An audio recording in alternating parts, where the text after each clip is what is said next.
Welcome back to Not Your Nerdy Neighbor. My name is Eric, and this week we are doing a kitchen episode where I'm going to show you how I re-season my cast iron pan. This one, I had some flaking on it. This has already been cleaned up already. I just need to re-clean it. There's some surface level rust or oxidation. I had a problem where I made the mistake of leaving my pan out dirty for a few days, and some of the seasoning had chipped off and I could see bare metal again. So I got to go through this process all over again. The process of seasoning the pan or converting a neutral flavored oil like grapeseed or canola oil. Honestly, if you have canola oil, you have what you need. Canola oil, paper towels, and some steel wool. Something probably a little rougher than the zero one, or double. This might be, check my cabinet. Yeah, this is just a single zero steel wool. Pretty cheap online, not too tough to get. So you actually do what you're not supposed to do with it, which is use dish soap and something super abrasive to get the oxidation off. But how I started this last night. My oven needed cleaning and my cast iron needed re-season, so I put my cast iron pan in my oven on the clean cycle, which it goes up to 900 degrees, and that stripped away a vast majority of the seasoning on the pan, so that I would have an easier time starting fresh. So what I'm going to do now is I'm going to give this a quick rinse with soap, the steel wool, and then I'm going to put it in a 350 degree Fahrenheit oven for probably about 5 to 10 minutes to make sure all of the water is out of it and that I don't generate this surface level rust again. And then we're going to start oiling up the pan with a thin layer of oil. This can be done multiple times over to improve the seasoning, to improve the nonstick quality behind the pan. People cook with cast iron because it remains pretty consistent throughout. It holds heat well. On my pan, I know that there is a smaller zone over here that gets hotter, a little hotter than the rest of the pan. When you buy a cast iron pan, they aren't perfect in that way. A pan that has more consistent heat throughout would probably be like a carbon steel pan. Same idea, you still have to season it. It's done a little differently because you only season the inside.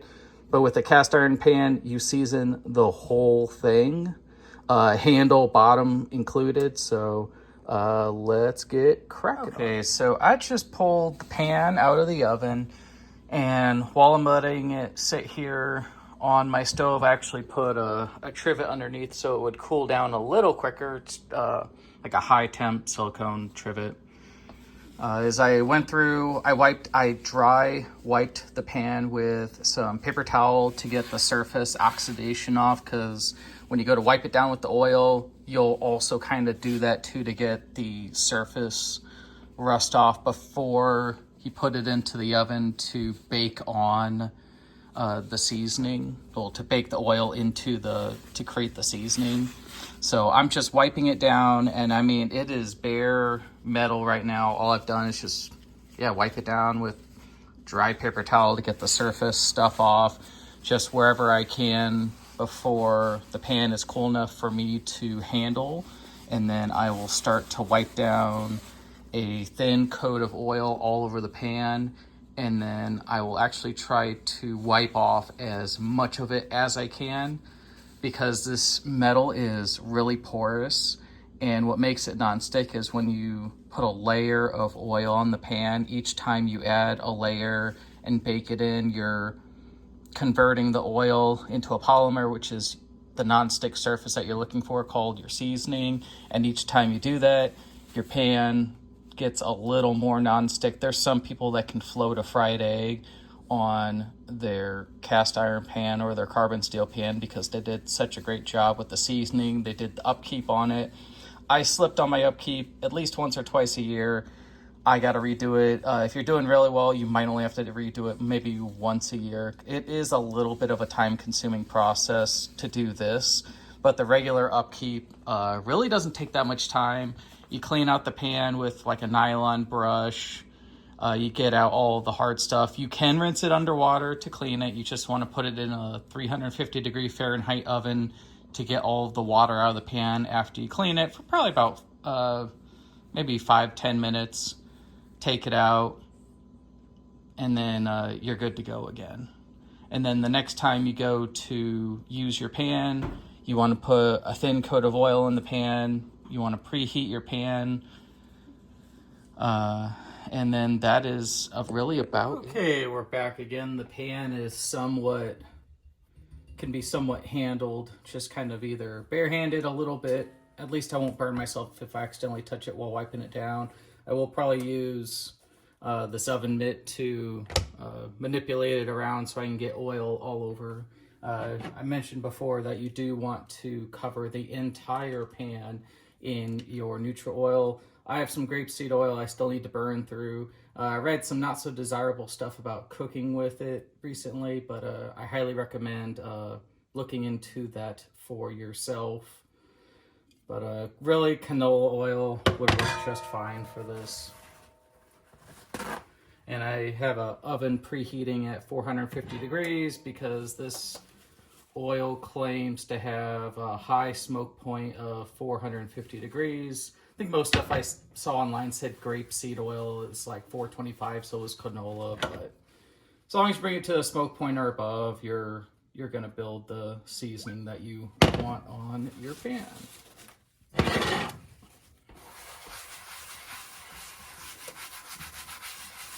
I'm also using this time to use the oil as a cleaner to get some of the rust, just surface level rust, like powder stuff that was just left on there from cleaning it. So in this case, I'm using the oil as a bit of a cleaner in that regard to collect all that so it doesn't end up in my seasoning. So yeah, you can kind of see on this edge as I rub the pan, the color drastically changes. And sometimes you can get this kind of a little bit of a copper effect after you season your pan with like grapeseed oil or another. I don't recommend buying like flaxseed oil. I mean, good flaxseed oil is expensive and it's really unnecessary for this, unless you're someone. If you're watching this and you already know how to do this and you buy flaxseed oil, you're probably someone who uses your pan all the time and you buy a bunch of cast iron and maybe read deeper into it. But really, most people, canola oil is going to be fine. I bought the grapeseed oil kind of on a whim once because I read something online about it. So give that a quick rub down.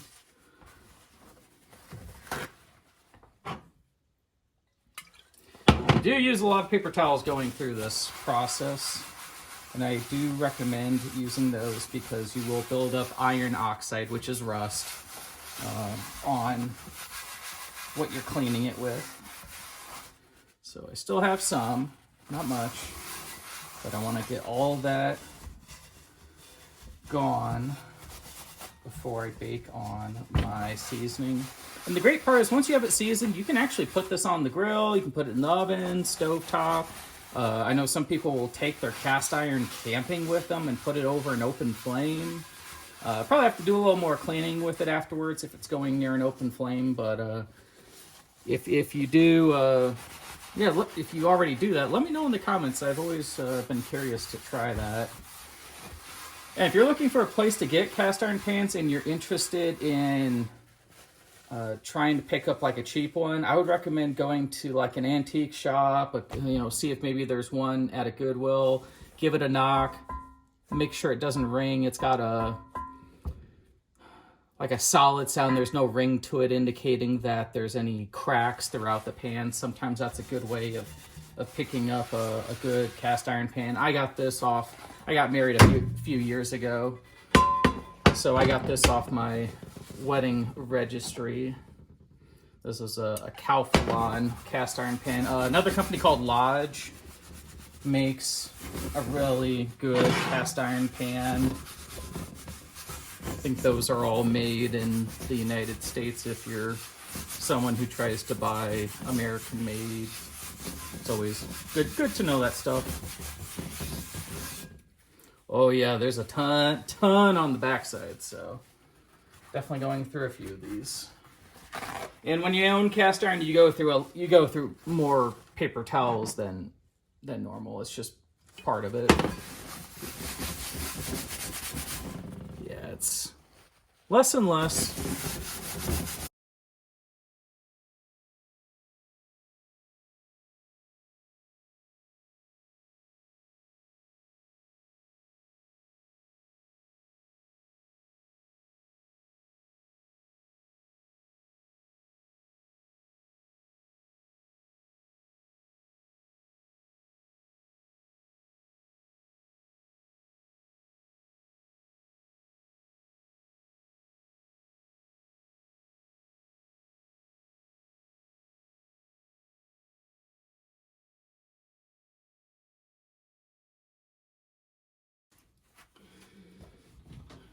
Put on an oven mitt.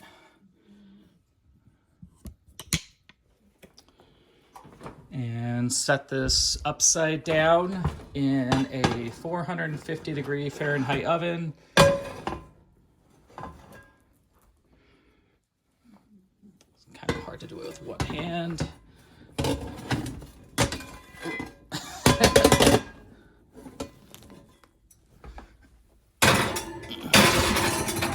Now, if you're worried about splatter or dripping, you can put a baking sheet on the second rack underneath.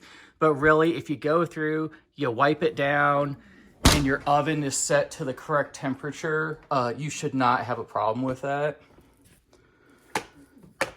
But we'll come back. I'm gonna set my timer for an hour, and we'll come back and take a look at how that's doing. Probably do this 2 or 3 times over. That seems to get a good seasoning on the pan itself. The first time, you're just trying to get down a base seasoning to protect the pan, prevent any more rust from happening, and then you can kind of get creative with it from there. But I will see you all in a bit. All right, so I pulled the pan out of the oven a little while ago and let it rest, and it came out a much darker color, closer to what you would find in the store if you were to just buy a pre-seasoned cast iron skillet right off the shelf. I can still feel a lot of roughness. It's not very slick compared to the rough metal, and this is just one seasoning. I'm probably gonna do about 3 seasonings total.